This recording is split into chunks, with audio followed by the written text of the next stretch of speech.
Bonjour, chers Ukrainiens. Aujourd'hui, nous terminons cette semaine par un événement diplomatique fort.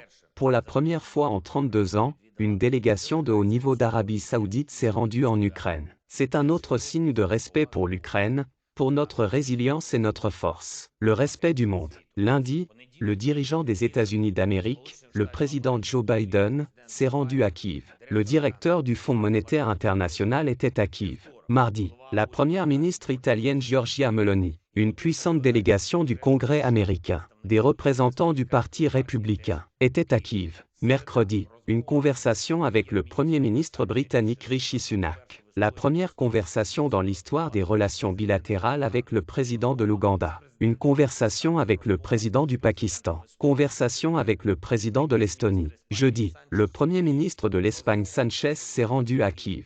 Conversation avec le président de l'Égypte. Visite des représentants du réseau parlementaire mondial uni pour l'Ukraine. Il s'agit de 13 parlements des États européens et du Parlement européen. Enfin, un vote historiquement significatif de l'Assemblée générale de l'ONU en faveur de notre résolution sur la paix et l'intégrité territoriale de notre pays. 141 pays sont en faveur. Vendredi, l'anniversaire de notre résilience. Le Premier ministre polonais Morawiecki à Kiev et les Léopards, chars de combat modernes, en Ukraine. Le résultat pour lequel nous avons travaillé pendant de très nombreux mois. La réunion des dirigeants du G7 et la participation de l'Ukraine à celle-ci. Au cours de l'année, l'Ukraine est devenue un participant traditionnel des grands formats internationaux. Nous avons également eu une bonne réunion avec le ministre des Affaires étrangères du Royaume d'Arabie Saoudite. C'était la première visite officielle de ce niveau par un représentant de ce pays. Bien sûr, nous travaillons à un niveau plus élevé de visite et de relations. Mais maintenant, nous avons finalement atteint le niveau d'interaction. Et ceci, d'ailleurs, apporte des résultats concrets et sensibles pour les Ukrainiens, notamment en ce qui concerne la libération de prisonniers. Je remercie nos partenaires saoudiens pour leur coopération et leur assistance. Il s'agit d'une semaine. Et encore et toujours, il s'agit de renforcer notre État, nos soldats, notre force, nos positions internationales. Aujourd'hui, j'ai rencontré des représentants de notre télévision ukrainienne, le Téléthon ukrainien Actualité Unie. J'ai rencontré des journalistes, des rédacteurs et des producteurs. Cette réunion en ligne a été très instructive. La raison de la réunion était l'anniversaire du Téléthon et la gratitude envers tous ceux qui y travaillent. Mais le contenu était beaucoup plus large. Nous avons parlé du renforcement du travail d'information de notre État et de notre société. Cela s'applique particulièrement aux régions du monde où notre diplomatie n'a pas été représentée pendant de nombreuses décennies pour diverses raisons. Et maintenant, nous devons nous assurer que nous sommes aussi puissants que possible sur le plan informationnel et diplomatique. Pour que la position de l'Ukraine soit absolument claire dans toutes les parties du monde. C'est important pour notre travail visant à assurer la désoccupation du territoire et nos actions actives prévues. Plus les gens connaissent l'Ukraine, plus ils comprennent l'Ukraine, plus ils soutiennent l'Ukraine.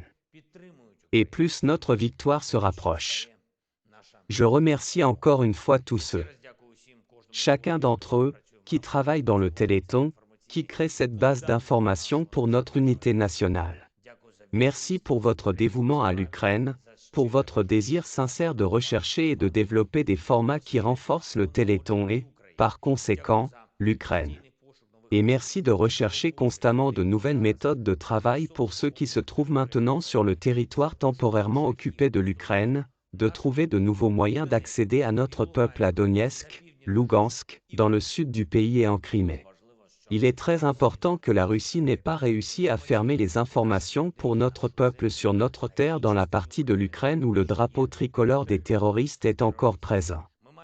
Nous devons faire tout ce qui est en notre pouvoir pour que notre peuple ait davantage accès à des informations véridiques. Aujourd'hui, 26 février, est la journée de la résistance à l'occupation de la Crimée et de Sébastopol. Et aujourd'hui, cette conversation est particulièrement importante. Il s'agit de s'assurer que les gens comprennent que l'Ukraine n'abandonnera personne et ne laissera personne à l'ennemi par le biais de l'information et de tous les autres moyens. Nous rendrons tout notre peuple et tout ce que nous possédons de la captivité russe. En 2014, l'agression russe a commencé par la prise de la Crimée. Il est logique qu'en libérant la Crimée, Nous mettions un terme historique à toute tentative de la Russie de perturber la vie des Ukrainiens et de tous les peuples d'Europe et d'Asie que le Kremlin prétendait autrefois soumettre. Le droit international gagnera ici même, sur les terres de l'Ukraine, dans le Donbass, dans la région d'Azov, dans la région de Kherson et en Crimée. Je remercie tous ceux qui contribuent à rapprocher cette victoire. Je remercie tous ceux qui aident notre peuple dans le territoire temporairement occupé. Gloire à chacun qui est maintenant au combat. D'ailleurs, aujourd'hui, je suis particulièrement reconnaissant à nos gars de la 110e brigade mécanisée qui ont abattu un autre avion ennemi près d'Avdivka. Gloire à tous nos héros qui résistent dans le territoire temporairement occupé. Toute l'Ukraine sera libre.